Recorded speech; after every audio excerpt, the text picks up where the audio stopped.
This clip shows that the outcome of automated charging was successful, as mode switching using a wireless input is operational. Initially, the drone circuitry was configured to use a button to switch between charging and flight modes. Then, an advanced switch was used for more precision.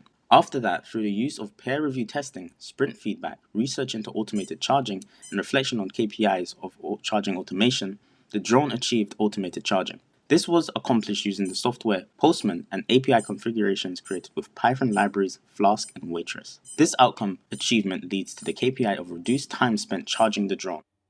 The outcome of creating a wireless charging prototype was successful. This was done by researching wireless induction, electricity, electronics, and magnetic fields by using research papers and communicating with specialists on the team. Tests were conducted on the charger's input, output, and voltage to ensure its functionality and provide calculations for further analysis, as shown in the diagram. These findings show the maximum accuracy of landing.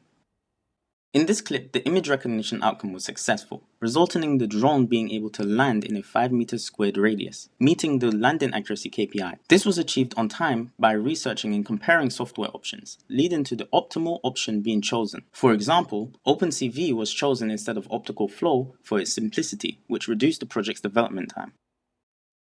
The final clip showed the success of automated flight and simulation deliverables. This was achieved through research into Q Ground Control, PX4, and Gazebo's documentation pages, reading reports on simulation technology, and attending the Royal Holloway University's Drone Research Conference. Trial and error were significant factors in the completion of tasks, but occasionally resulted in issues identified and fixed in the project testing phase. As can be seen through the development process, the drone is capable of automated flight using the flight plans, and the simulation can simulate flight plans with high accuracy. The use cases created from the drone simulation data conclude that a fully automated drone would be very competitive with the current flight technology, achieving this project's desired outcome. This was done through an analysis of data collected during the simulations. In this case, a drone is compared to a surveillance helicopter's effectiveness in monitoring pipeline across the Exolum pipeline. This data shows that the automated drone is far superior in terms of costs and produce less CO2 emissions. This data far exceeds the KPI of carbon emissions being less than 40% of competing technology and discovering points of revenue for new markets. Data from the cases meet the outcome of providing a case to show new revenue options, and finally meets the purpose of environmental consideration and pursuit of advancing technology. Through the use of research, learning new technology, and communicating with team members and specialists, the results of the project could be achieved.